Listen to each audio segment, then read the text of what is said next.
16 जून 2013। शायद आपको ये कैलेंडर की एक तारीख नजर आ रही होगी।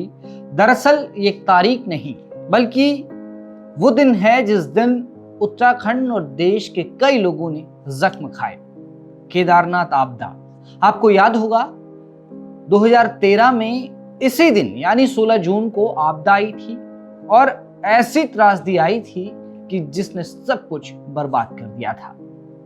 यही वक्त रहा होगा 16 जून 2013 की शाम, जहां केदारनाथ घाटी में बम बम भोले हर हर महादेव के नारे लग रहे थे।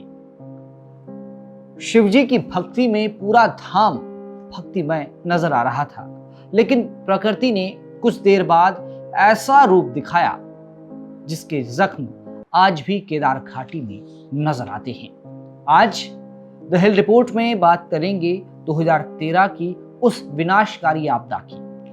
तब से अब तक कितने बदलाव वहां आए हैं और यात्रा में कितना परिवर्तन आया है। नमस्कार, आप देख रहे हैं हिल मेल, मैं हूं आपके साथ विजय नेगी।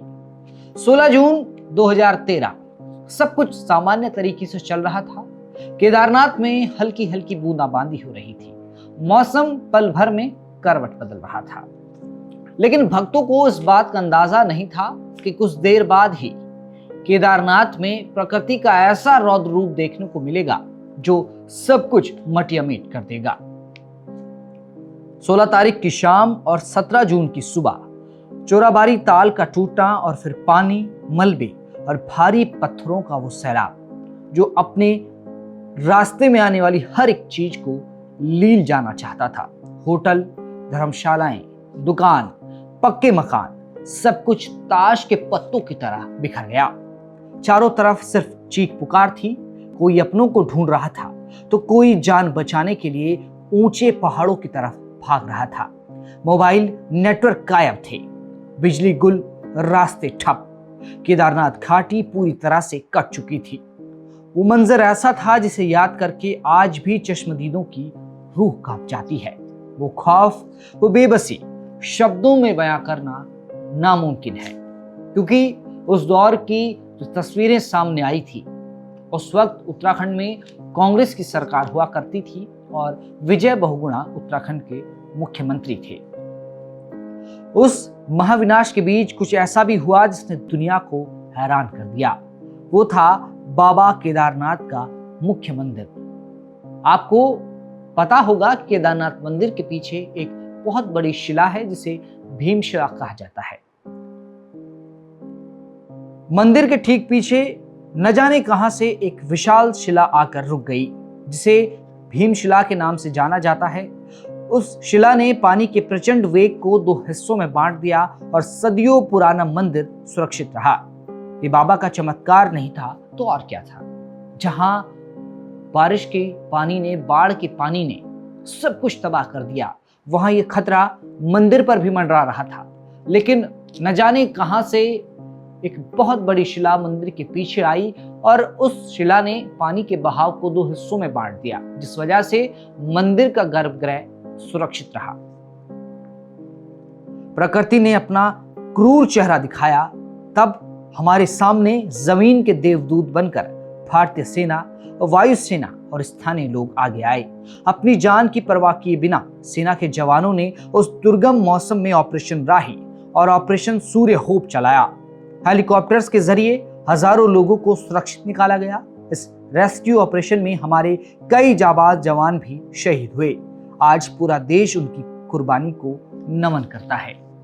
2013 में जैसे ही आपदा की खबर लगी तो कर्नल कोठियाल की टीम केदारनाथ पहुंची। NIM के कई लोग वहां पहुंचे। रेस्क्यू ऑपरेशन चलाया गया। जो लोग जिंदा थे उन्हें निकाला गया और जितनी भी तस्वीरें लगभग आपने केदारनाथ आपदा की देखी होगी जो केदारनाथ से जुड़ी हैं, वो वरिष्ठ पत्रकार मंजीत नेगी के द्वारा प्रोवाइड कराई गई। वो इकलौते पत्रकार थे जो सबसे पहले केदारनाथ पहुंचे और वहां की वो तस्वीरें, जो मार्मिक तस्वीरें हैं, सब तक पहुंचाई। और उन तस्वीरों को देखकर आज भी वो जख्म हरे नजर आते हैं। आज इस पूरी घटना को 13 साल बीत चुके हैं। समय के साथ केदारनाथ घाटी को फिर से संवारा गया है। केदारनाथ धाम में पुनर्निर्माण के काम हुए, रास्तों का चौड़ीकरण हुआ, रास्ते सुरक्षित हुए और इस आपदा के बाद केदारनाथ धाम में आने वाले भक्तों की संख्या में तगड़ा इजाफा हुआ। रौनक वापस लौट आई है। केदारनाथ धाम में हर वक्त भक्तों का हुजूम उमड़ा रहता है। इस वक्त भी केदारनाथ धाम भक्तों से गुलजार नजर आ रहा है, लेकिन वो जो एक कसक है उस आपदा में अपनों को खोने की, वो आज भी कहीं ना कहीं उन लोगों के चेहरे में नजर आती है जिन्होंने उस त्रासदी में अपनों को खोया था। पहाड़ों का अपना एक मिजाज है और हमें उसका सम्मान करना चाहिए। प्रकृति के साथ खिलवाड़ नहीं करना है। उस आपदा ने एक बहुत बड़ा सबक दिया। आज 13 साल पूरा होने पर हम उस आपदा में जितने भी लोग मारे गए उनको श्रद्धांजलि देते हैं। जो जवान रेस्क्यू ऑपरेशन में शहीद हुए उन्हें हम नमन करते हैं और यही कामना करते हैं कि आगे इस तरह की त्रासदी हमें देखने को ना मिले, क्योंकि उस त्रासदी ने सदियों तक के जख्म छोड़ दिए हैं। आज भी अगर केदारनाथ आप जाते हैं तो केदार घाटी में 2013 की आपदा के वो जख्म हरे नजर आते हैं। 13 साल इस आपदा को पूरे हुए, वो मार्मिक तस्वीरें हमने देखी, वो कहानी हमने सुनी जो ठीक 13 साल पहले आज की ही शाम को घटी थी। रिपोर्ट आपको कैसे लगी कमेंट में जरूर बताएं और उत्तराखंड की तमाम खबरों को देखने और जानने के लिए आप देखते रहें हिलमेल।